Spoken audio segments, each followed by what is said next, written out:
recording to the cloud, streaming live on Facebook.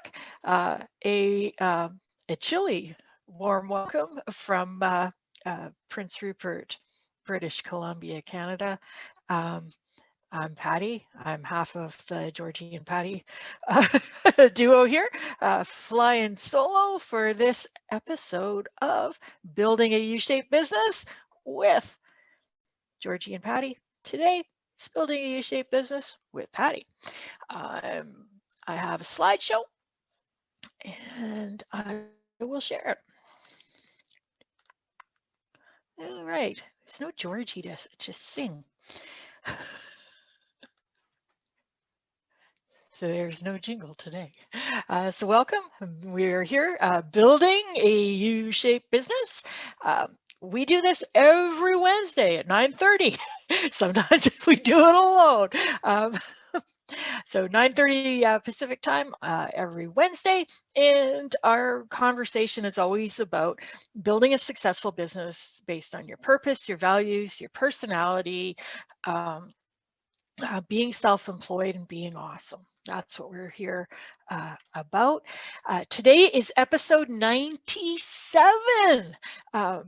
Like, wow. And our topic today springs from a couple of things. One is a question that a client asked me while I was helping her with her website copy.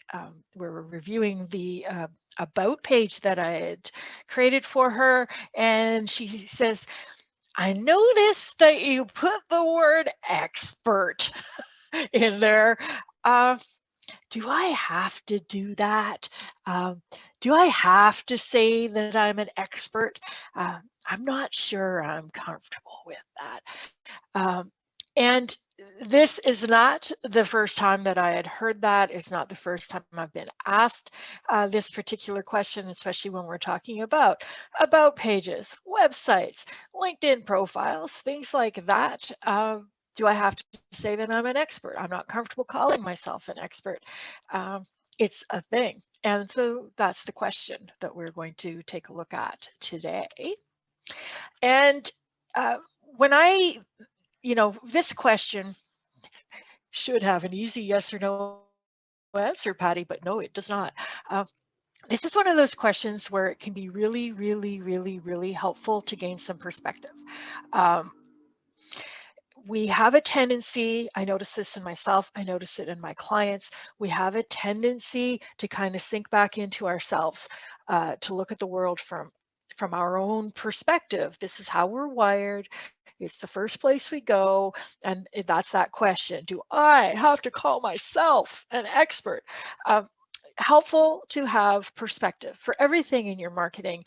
And the number one place to go, we're going to look at a couple of different perspectives. But the first perspective, when it comes to marketing, the first perspective always is from your client's perspective. What do they have to say about this particular topic? And so if you can imagine your client, or your future client, your prospective client, looking for somebody like you, what are they looking for? Do they want an expert?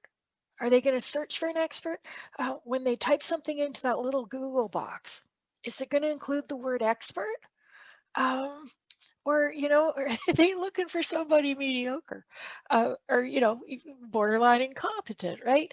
A big piece of our marketing, I would argue, in fact, damn near everything, is what does this look like from the client's perspective? What are they looking for? And we want them to have confidence in our ability to help them. And if that means that they see you as an expert, or they're looking for an expert and you can help them, using that word kind of facilitates that. And especially when we're looking at things like optimizing for search engines, or having people take a look at our website and go, oh, can this person help me or not? It's helpful to know what they would say. Another way to look at this, when your clients refer you to someone else, do they refer to you as an expert? And I should mention too that expert might be the word, but it might be another word. For some people, it's coach. I hate being called a coach.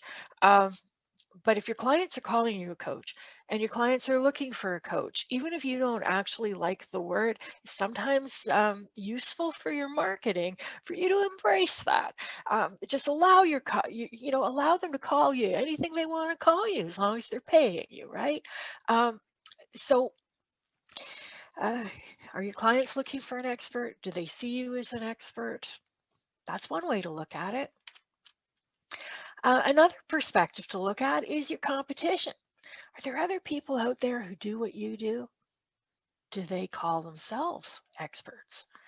Um, and here's the thing. When we think about the people who do what we do, and we think about our colleagues that we respect, and we consider them experts, we don't even notice that they might have that word on their website or they might have that word in their LinkedIn profile. If we respect them and if we consider them to be experts, it seems, well, of course they would call themselves an expert, right? Um, so when you consider your colleagues, your peers, your competitors, if you want to call them that, uh, do they call themselves experts? Um, so you might not notice. You might want to take a look, and you're probably thinking about that other person. I know that when I turn this focus on myself, I can definitely think of a few people um, that are, you know, uh, have zero problems whatsoever.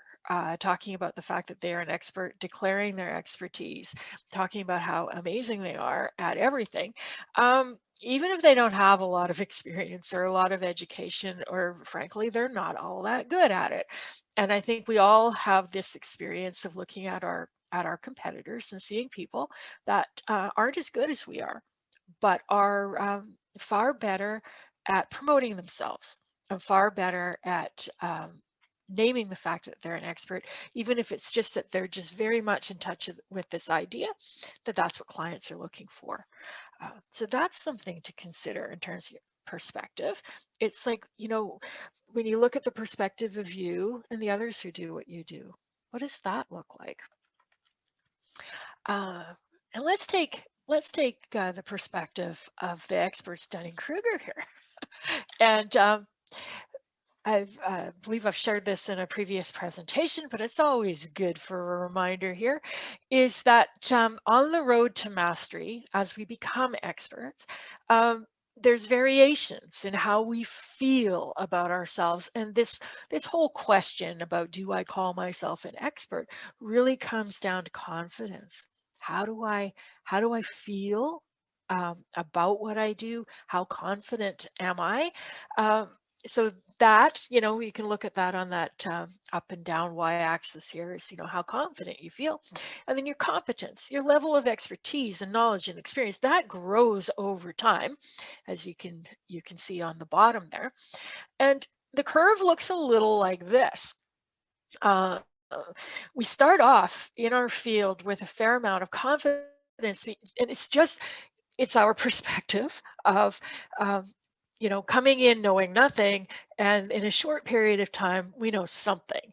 And especially if we embrace this, if we get a credential, if we study it, we can learn a lot of information in a short period of time. And we're very much aware of the fact that, wow, I didn't know anything about this. And now, wow, I know a lot.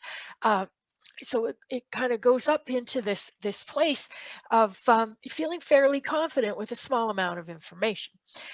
And part of that confidence comes from the fact that you don't really know what you don't know.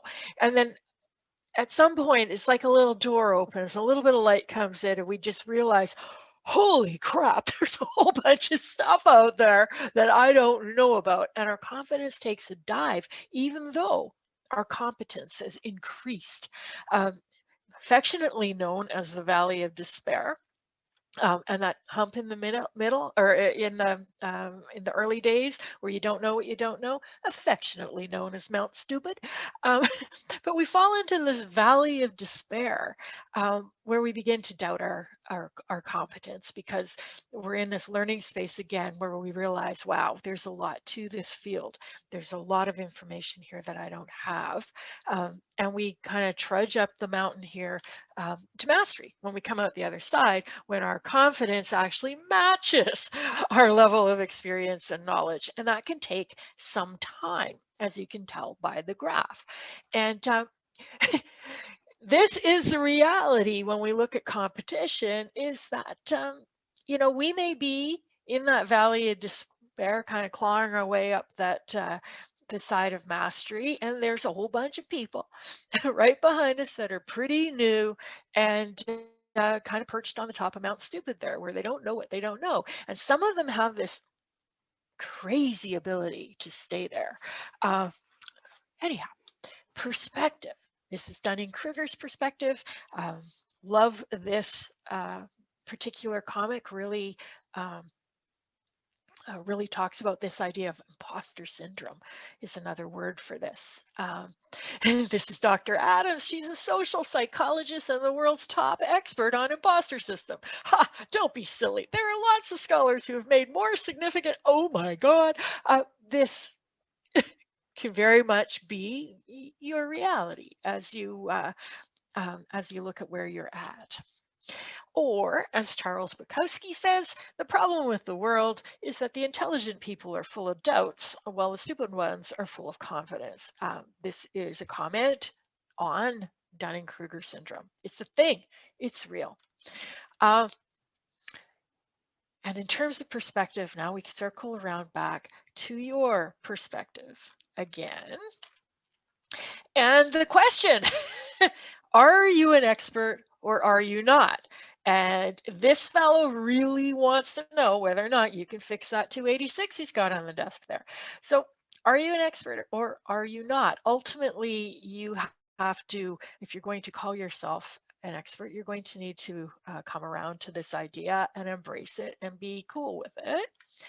And it can be helpful for you to look at this on a scale of 1 to 10. Where, and I invite you actually to mark your expertise on a scale of 1 to 10.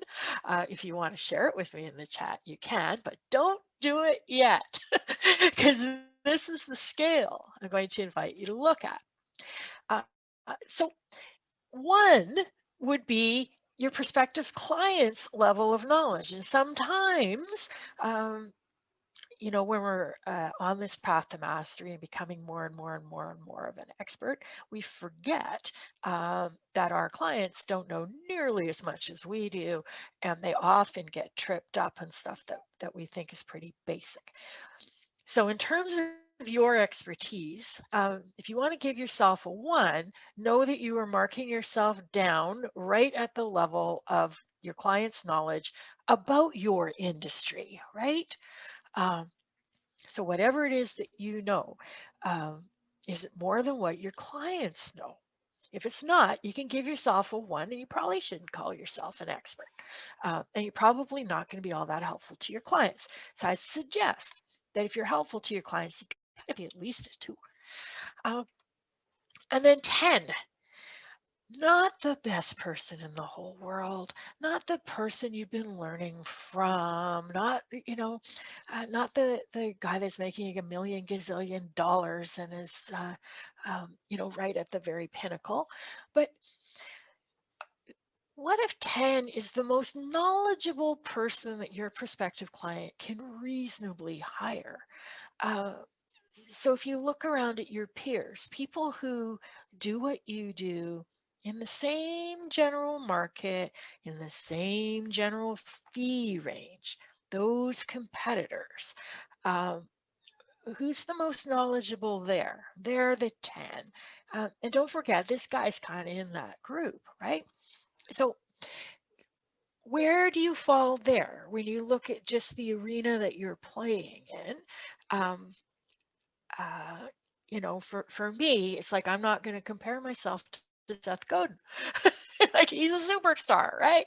Um, so it's more like I'm comparing myself to the people that do what I do in a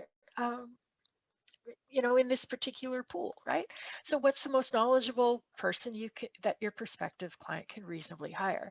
And if you think of like your best competitor, the one who is better than you, they're a 10. Maybe you're a 9. Maybe you're an 8. But where does your level of expertise fall on this particular scale? And if you want to share that number, I'd love to see what it is. And I would say that if it's higher than 5, I'll let this guy dub you an expert. Um, so it's kind of that's your permission slip. This is a permission slip guy that says that you're an expert. If it's lower than 5, you might want to do something about that. Maybe that's maybe the question is kind of a call to action that says, you know what, maybe I do well by taking a course. Maybe I should read some books. Maybe I should improve my skills a little bit so that I can call myself an expert, because I'll tell you, clients really are looking for people who are good at what they do. Not too many people do a search for mediocre life coach. So now we come to a new question. Whether I've convinced you that you're an expert or not, but a new question, and perhaps a better question, is, do I have to say that I'm an expert? Because I think that this is really the crux of the question, is do I have to be the one that says it? And like, maybe not. Because sometimes when we say it out loud, it can sound a little bit arrogant. It might not be how we want to come across to people. In a lot of cases, it's actually more about being willing to allow other people to call you an expert, more so than calling it yourself. So that's one option, is just to let somebody else say it. Alan Weiss would have no problem whatsoever telling you to your face that he is an expert. He is very much has a high degree of what he would call self-esteem around what he does. But the headline on his website here that says the finest entrepreneurial coach in the world comes from Marshall Goldsmith. So if you have a famous friend who will vouch for you, let them call you an expert. Like, this is one way around doing it. Do you have a mentor? Is there a colleague who would say something like this to say that you're an expert? You're proclaiming it, but it's not coming from you, right? Let your client say it. This might be the easiest, and I would even argue from a marketing perspective, the most important, is allow your clients to call you an expert. And this is, one of the reasons why we collect testimonials. This particular word is wordsmith. It's not a word I would choose for myself. It is on my LinkedIn profile now. And that's only because so many clients have said it to me. So putting testimonials on your website and pulling out where your clients call you an expert is a good way of letting people know that you're an expert without you actually having to say it. And hey, it rhymes. Show it instead of crow it. List your credentials, list your education, your experience, and allow people to draw their own conclusions. Like, when you look at your about page, if you have some of these things, if you've won awards, put that on there. And in a not so shameless plug for Content Lab, let your body of work speak for you. Show your expertise, demonstrate it, show that you can help people by helping them, show people that you know your stuff by sharing your expertise with the world. So let your body of work speak for you. Write a book, write some articles, post some videos, do some webinars, get interviewed, deliver presentations. Where can you actually go out and share your expertise and allow other people to decide that you're an expert all on their own? And finally, we arrive at a few places where and when you can say that you're an expert without it being too weird. Okay. One being LinkedIn, because everybody says it on LinkedIn. That's just the culture of LinkedIn. Everybody's an expert, so you might as well be too. There's that little box on LinkedIn where you can type in jazzy stuff about yourself. That's not too weird. Everyone else is doing it. You can just join in with the crowd there. In a speaker introduction or bio, this is a twist on having someone else say it. You might actually write the words, but it's coming out of somebody else's mouth, so it doesn't feel so weird, even though it's you that's saying it. And also along that, on your about page, even though it might be you that's writing it, you can have a section on your about page that comes from the third person. It actually isn't that weird on an about page to have part of it being, hey, I'm Patty, and let me talk to you about who I am, and I live in Prince Rupert, and this is my dog. And then to have a section that's kind of in the third person where it's like somebody else talking about me, even though I wrote it, that's got like the resume or CV kind of section. So it's not that weird. And now that I've told you about it and you look around at some about pages, you may see this, that they're partly first person and partly third person. And it's that third person thing that kind of sounds like it's coming from somebody else, but it actually talks about being an expert. So I will wrap this little presentation up with a permission slip for you to think of yourself as an expert or not. Who am I to tell you what to do? So that's your permission slip for today. And if you have questions, if you have comments, I will happy to answer, to converse. Oh, look at that. Look at those. I've got 8s. I got 8s and 9s. Nice. And I forgot to imitate Georgie's voice and I lost the picture. And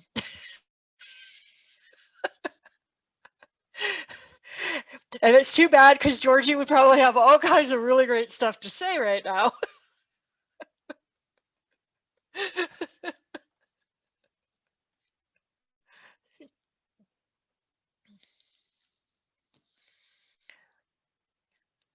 Yes, and I've got a comment in the chat right now that says, I'm an expert at helping artists and makers build strong business foundations.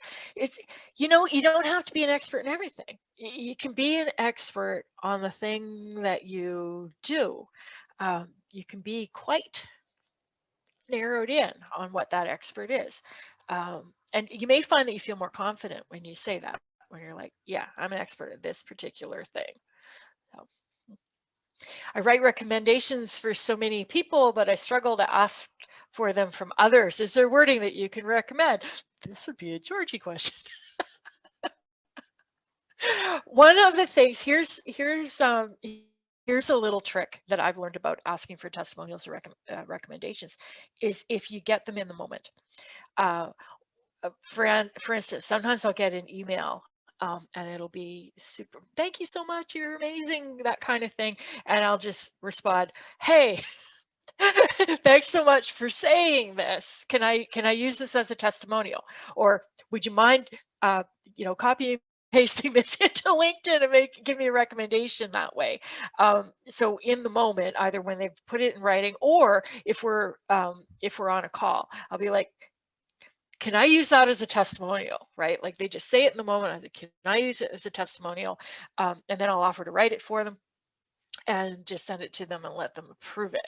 So sometimes it's really easy to do it that way.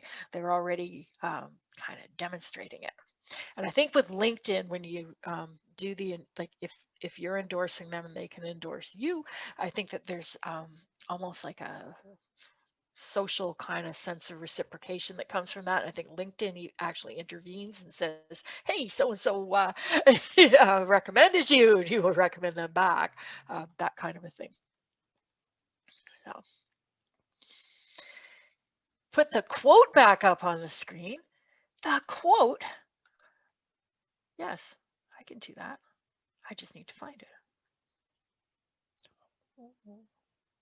There it is.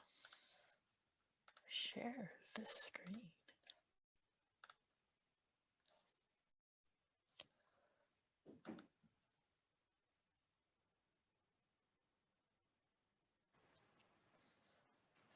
Is it sharing? I think it's sharing.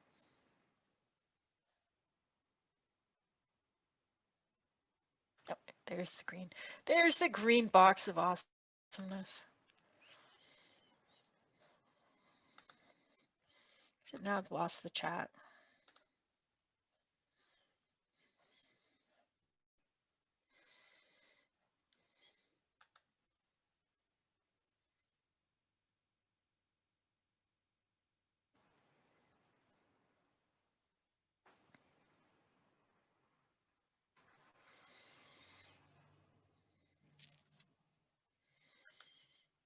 Okay, I have to oh, there it is. There it is.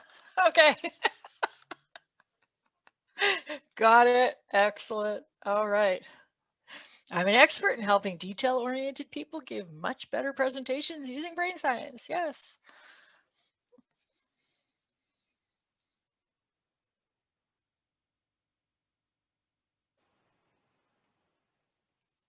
And I once saw a quote, you should start your business while you are a teenager and still know it all. Yeah. That's a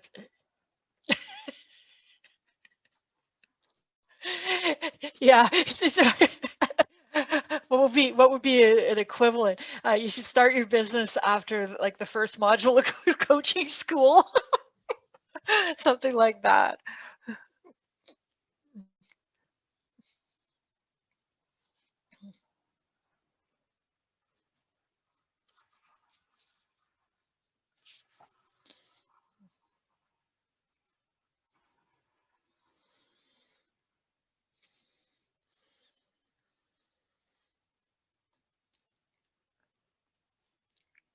So I'm looking at the time, and without a co-host to banter with, this might be the shortest episode of building a U-shaped business that there there ever has been.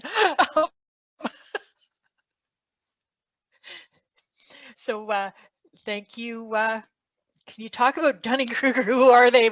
Oh, there's the detail-oriented person asking me that. No, I do not have those details at the top of my head. But it is, but they are experts. They are experts, and they actually did the research behind that. And yes, you can look that up. When listing your credentials, how far back is acceptable to go? Good. Uh, is it relevant? Um, is it relevant? I go back and forth on that. I used to own a video store. Is it relevant? It's small business experience, I guess. Also makes me seem really old, but whatever.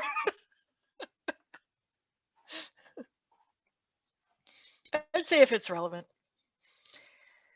And I think part of what comes with expert is expertise, experience, all of that. It kind of adds up.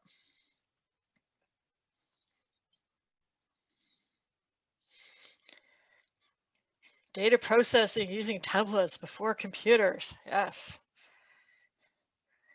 Carving things into stone. Making cave drawings.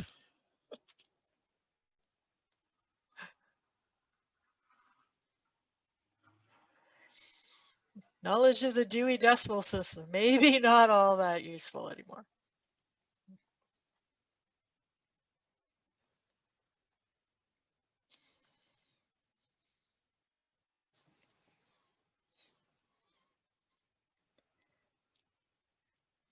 Where is Georgie today? Georgie is not here.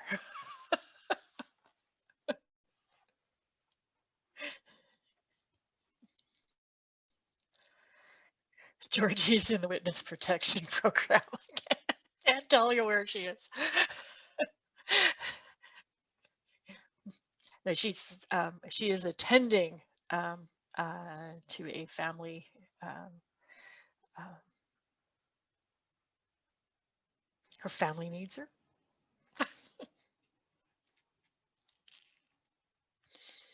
Yeah, some far back things can still be extremely relevant. Absolutely. Yeah.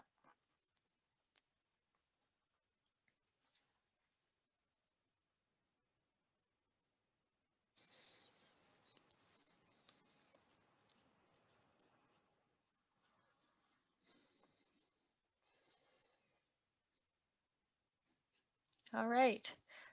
Hey, thank you for being here today and um, keeping me company. Next week, Georgie will be back. I've got a question in there about workshops. Yes, um, I am working on a workshop. I don't have a date set for it yet, but the next workshop that I'm going to do is going to be um, about creating a presentation, a document, an ebook, a webinar. The form doesn't matter so much, but a way to deliver your big idea. Um, I'm just draw the little diagram about the islands, and then there's that light bulb underneath the before island. That thing needs a presentation or an ebook or a webinar or something like that. And that's the next workshop I want to teach. I haven't quite figured out the logistics of doing that in a way that I can help people get there, if you know what I mean. But that is the next workshop coming out. I will let you know as soon as I've got dates and details around it. But that's coming soon. That's the little hint. Drop in a hint.